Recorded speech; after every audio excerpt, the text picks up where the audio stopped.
Ladies and gentlemen, I am thrilled to have this guest with me today. I've known him for quite a few years as I got talking to him, and I can't believe this is my first time ever interviewing this man. Ladies and gentlemen, he is a 20 plus year vet. He has won championships in multiple promotions. He is a man you probably recognize because he's gone viral not once, but twice. Ladies and gentlemen, give it up for the Colossal Mike Law. That was well. The Shane Fair, your job is in jeopardy because I think Mark Chouin's gonna take you. No, Maybe you no, trouble, pal. Shane Fair's job is never in jeopardy. Let me just go on record saying that right now. He's awesome. I have done ring announcing one time and never again. It's Shane not. Fair's job I'm is telling you, difficult. it's not easy. People think it is, but it's definitely not an easy job. And it's. I think that in music, believe it or not, when like playing the person who's in charge of audio for music for entrances have the most like stressful jobs in wrestling. And They people get that. The people who are right don't get credit. so they never get applauded, right? The people that You know, run music never the thank good you. ones. You're right. But yet they're the first names out of someone's mouth when something goes wrong, music wise. Yeah, absolutely, Like, absolutely, man. who And the you know, fuck is this guy? yeah, yeah, and it's just always like the music guy. You always feel like, holy, that's like I've done music, once or twice in this journey. I'm like, brother, I wouldn't wish that stress on my worst enemy. Maybe my worst enemy, but maybe a little bit higher up. I wouldn't wish it on So you, my worst I, enemy, probably. Yeah, I'm I not gonna love lie. the, I love that you used the word journey in there because what a journey it's been for you. Uh, it's Yeah, what's the exact year? I know it's 20 plus. How many years have you been in this? I was I want to say 23. Like, so I know I started training in 1998, which is a lifetime ago, right? But my first pro match wasn't until 2001 for NWA of the Top, where like I considered my pro match because that's when I got paid, and I started going out there and kind of you know trying to establish myself in the Indies, and so 2001 was when I first started to really do my thing on that level. But before that, I was training, and I did underground shows. I don't know if you even have those anymore, but like yeah, kind of illegal shows. Yeah. uh, We don't because have to in get New into York that. State you needed a license. Yeah, it's one of those things where now it's you don't need a license. In terms of a wrestler, you don't need a wrestling license, but a promoter does need a promoter's license. Obviously, you need Oh yeah. doctors and medics and all that jazz. Sure. But before that, it was like a Wild West out here in New York. I mean, if you did those underground shows, you know, there are people who've done them, and they know that when those things were busted, like meaning the commission was called and they were being shut down, you would grab it, whatever gear you had, you ran out the door. Oh my God, man. That was before my time, but it does sound fun. It does sound like I was like in high school then when that was going on. Damn. Mike, you've seen a lot, obviously. You've been through a lot in this business. Mm-hmm. 23 years. By the way, round of applause for that. 23 years. That's amazing. Thank you for your service here. Putting your body in the line Barry to the ring. Horowitz.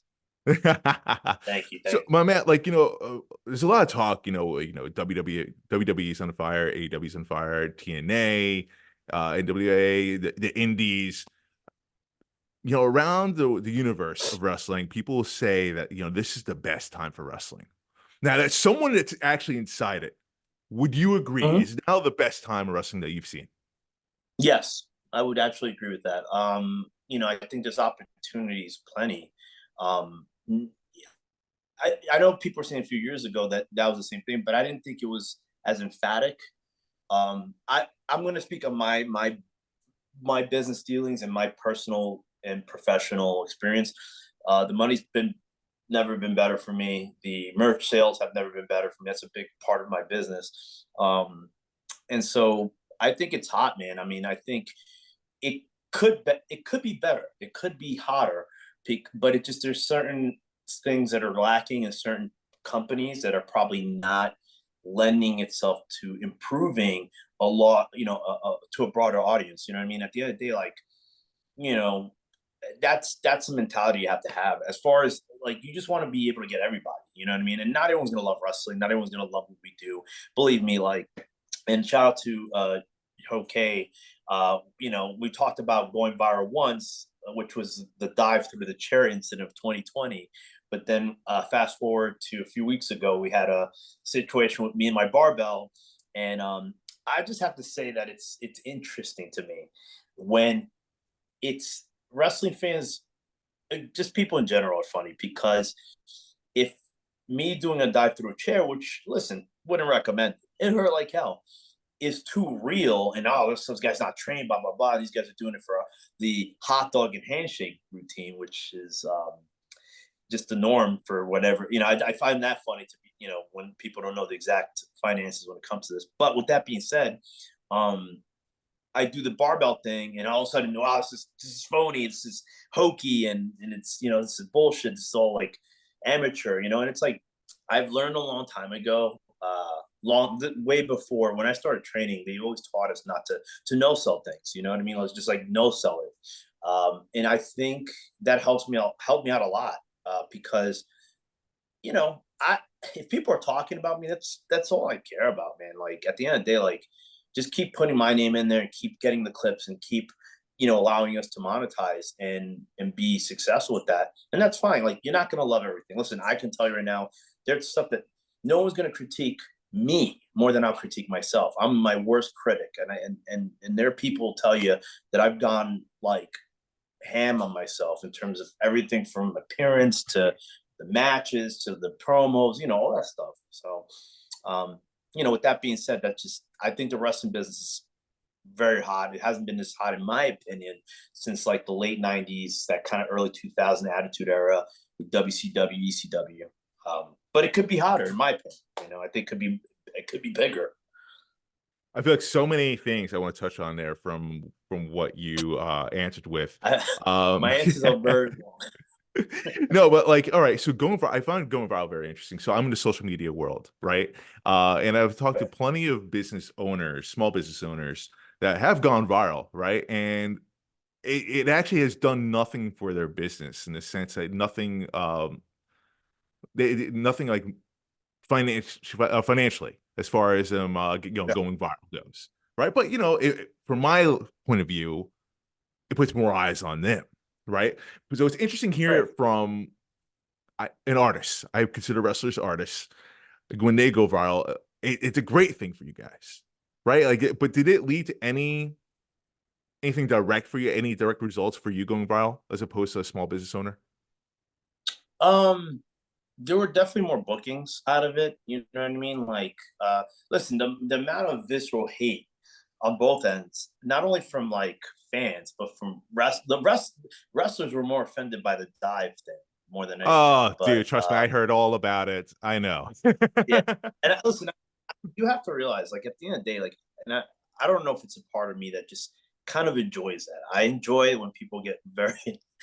It is the heel in me that isn't really exposed to the world because I'm actually, I will say, a genuinely nice guy, but there is that part of me that kind of takes joy in when people are like visibly upset over something that has no bearing on them in life. Like we're not talking about wrestling, we're talking about life. Like none of what I do has any bearing on anybody. Right. And so I think it's always funny, and I always find it amusing when people get so caught up in that type of mentality that I go, I, I wouldn't ever respond or couldn't respond because I think once you let one thing pick at you, then you got to kind of go from there. So I just let it go, man. And I enjoy when people, whether it's good, bad, or different, you got to take the good with the bad with this. You know what I mean? So if it's something where somebody didn't necessarily wasn't a fan of what I do, that's cool. And if they are a fan, then where I think for me it has helped is, again, it's a big part of my business aspect is the merchandise, with t-shirts and stuff like that. It's a big part of how myself as an independent wrestler is able to compensate and make that extra money, and that's by gaining new fans. That's where going viral does help. And I'm not saying like, listen, the way I conduct my business will be different from the way you do it. The way, I don't know, I'm just throwing examples out there, like the way Darius Carter conducts his business, the way, I don't know, like I'm trying to throw names out there. like talents, independent talents that do this as real, like guys like that. You know, like the way they conduct their business, the way they conduct that's what makes pro wrestling so great. It's all these different personalities and these different ways of kind of showcasing the wrestling business. You know what I mean? Like, listen, I saw the clip, the recent one with the barbell pro wrestling magic. Great There clip. was things that I was nitpicking on that. Yeah, it was, and and you know, there was things that I was nitpicking on my own self. Like I go, I don't need, believe me. Tell you guys can scream to your blue. I know exactly what it is that I could see that I didn't like, but ultimately, guess what? Over 200,000 views. People are watching. They're commenting. They're engaging. You know, you get a couple of new followers from there. You get people DMing you, like, you know, when like it's just it's either that or you live in obscurity. I don't know what to tell you. You know what I mean? Like, you got to commend the people who are out there doing this, trying to make something happen. Because I'll give you a point, Mark. I could throw in a great chain sequence or a great Northern Light suplex. I defy anybody. I have a fantastic Northern Light suplex. You know, Fisherman Buster, anything, Brain Buster. I have a great Brain Buster.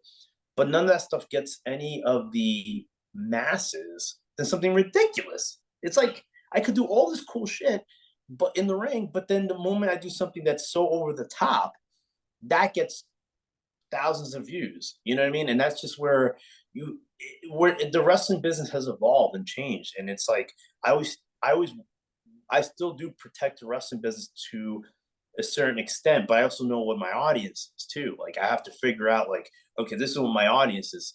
This is what they're going to enjoy in that live crowd. This is what they're going to enjoy. You know, if I were to go to, I don't know, a GCW, they do, you know, it's a different audience. Or, Very you know, much so. Battle Yeah. Club, like it's all different.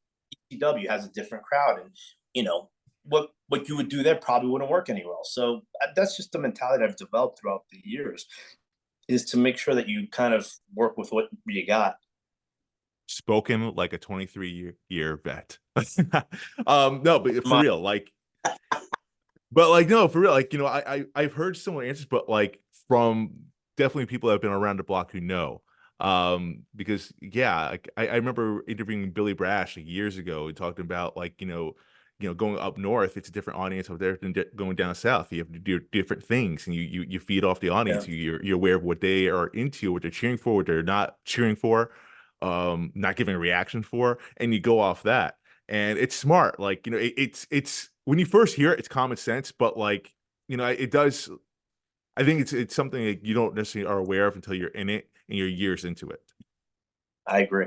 I agree. That's something like, it's like, you know, you could have the same match back to back to back everywhere, but know that if, and it's an audience of generally kids, that you probably could pull it back a little bit and do more of the, you know, listening to what they're, you know, how they're reacting. You know, if you're into an audience that's more into high spots and, you know, more of a aggressive style of wrestling, then you probably cater to that. And I think that makes, to me, what makes a great robust wrestler or professional wrestler is just being That able to read that audience and see what you're working with. You know, that's why wrestling is awesome, because there's a little bit of something for everyone. I honestly believe. But I speaking of agree. something for everyone, like, WWE definitely has perfected that. And right now, like, the biggest thing, the biggest buzz going on is Cody finishing his story. Um, Mike Law, when I last saw you in BCW, right? Right. You wrestled two matches, two brutal matches, where you got Yeah. the main event. Welcome to the new year with Darius Carter unexpectedly for the World Heavyweight Very. Championship. Unfortunately, you did come up a little short. Sorry, bring up bad times. But the way how the show ended, the how emotional you got, the speech that you gave, your father was there. Right. Is the story over for Mike Law and BCW, or what's next for you?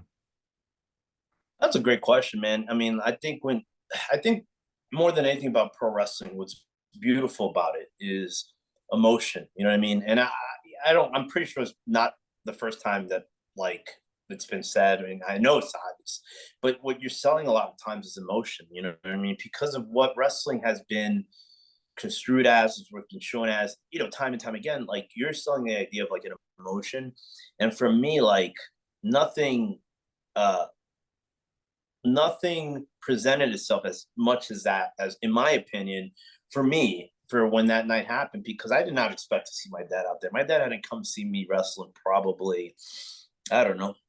It's probably been up there. I'm not gonna probably about 7 or 8 years, if not longer, Wow. And then the last that it was with my mom, and just seeing him there with the shirt, kind of just being so proud of me, and then just not, and then next to him there was no one there, and just knowing that, like that to Oof. me just that got me, because I was like, oh fuck, I was gonna sort myself, I wasn't gonna break down and cry, but I just like more And to me. of all nights too, man. Sorry to interrupt, but it's of all nights for him to show Right, up. right. Wow. It was, and it was so the anniversary of her actual death was the 26th of January. So, but the call was made to me like that day, in 2020. So it was the anniversary pretty much there. And so with that being said, like I think it was just happenstance, man. Like just it's crazy how that worked out. I gotta thank my sister. She was a great surprise, and I think it definitely lent itself to a very emotional moment, which is what I love that. That's what I love about pro wrestling. It's about the moments, and creating that. And I know, listen, if you've never even heard of me, if you never even like liked what I do or whatever, if you're never a fan, I think you could at least go, hey, we've all lost somebody we loved, and you, whether you're a fan or not, you can take that away from that situation and know, hey, like I don't know about all this other stuff. I don't know as far as these matches or these people, but that was real. Like that's a real emotion, and that to me is what I try to gravitate to. You know what I mean? Whether it makes you laugh, whether it makes you cry, whether it makes you angry, if I can get an emotion out of you, that's for me is my success, is what I like to do. And believe me, there were a lot of passionate people online this past weekend, especially on Instagram, and I take it in stride. You know what I mean? I know that this is, if it's getting something out of people and it's getting that sort of um a feedback, then I can't be upset with it. You know what I mean? I got to take the good with the bad, and um, that moment at BCW was just that, man. It was just definitely one of those moments that like you couldn't write it, you couldn't book it, it just happened. Wow. Dude, goosebumps. Um, that's wild how all that came together, man. And it's funny though, Mike. I've studied journalism, man. I don't know if you know that about me. Well, for a master's officer for it, you didn't answer the question directly. I did notice that. What's next for Mike Law? Do you even know? Right. I mean, is BCW still part of your journey? Like, or do you like AJ Pan, your boy, or once your boy? I'm not too sure what's going on there. So this is your last Yeah. shot.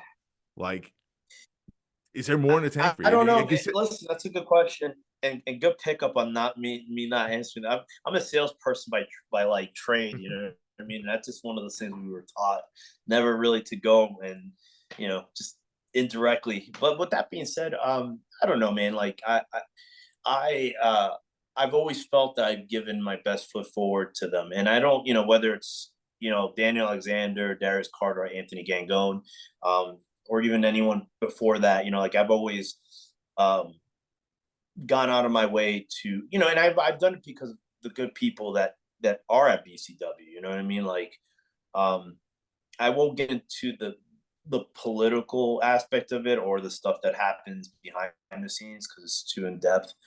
But I will say that I've never in this business, and if anyone out there feels the need to correct me on this, and by all means, have ever asked for a favor or handout. That's just not the way I was brought up in the business. That's the way I was brought up in life. But I felt, and I feel now, as I did back then, that if I earned something, then yeah, I do deserve it. You know what I mean? Like I worked my ass off, and I didn't play the game. Sometimes, unfortunately, that hurts your career. Um, sometimes you do have to play the game, and I haven't played it enough, unfortunately, at times. So that's on me. But with that being said, as far as BCW, like I don't want it to be over. Again, I think I still have a lot to contribute there, but No. you know, I'm a man of my word too, man. Like, if this was it, if this was my time to kind of just mosey on down and out the road, like, as far as having opportunities, I always make it. I always make an opportunity, and as long as I'm still breathing, as long as I'm still mobile, and I will make my own opportunities. I've done it at Battle Club. I've done it at BCW. I've done it in Canada. I've done it in Dominican Republic.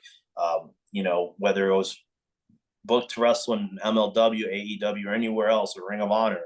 Like I've always done the best that I could with what I'm given, and sometimes I wasn't given enough. Sometimes I was given as much as I should have, and I didn't. And if I fail and if I lose, that's on me, man. I got no one to blame. But most of the time it's never been that way. Most of the time I've had to work my ass off and constantly prove myself to get the opportunities where it's just I wasn't born, despite being colossal and all. I mean, I wasn't born 7 feet tall, and I Whoa, whoa, wasn't. what? What? You weren't born Yeah, colossal? yeah, yeah. We gotta get into that another This time. might be doing that, but with that, Breaking news on the but bottom the right point here. being is that like this is an exclusive, a shot of wrestling exclusive.